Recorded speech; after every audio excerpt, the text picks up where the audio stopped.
Za 15 minút sa ide večerať. A ja nemám nič uvarené. Uvarím si cicerovo-cuketové kari. Povedzte 3-krát cicer cuketa. Cicer cuketa, cicer cuketa.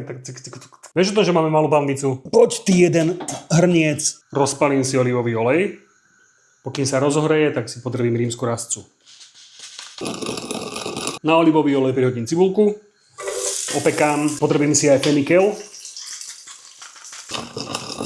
Na cibulku prihodím nakrájanú cuketu. A chvíľku ju poopekám. Prihodím koreniny ako rímsku rastcu a fenikel, trošku mletého koriandru, trošku mletého zázvoru, kurkumu a trošku škorice. Prihodím nakrájanú červenú papriku, uvarený cicer, palí a zalejem kokosovým mliekom. A niekto by mohol namietať, že som to neposolil, napríklad manželka. Všetko spolu krátko povaríme. Tiež mávate takto koreniny? Výborné.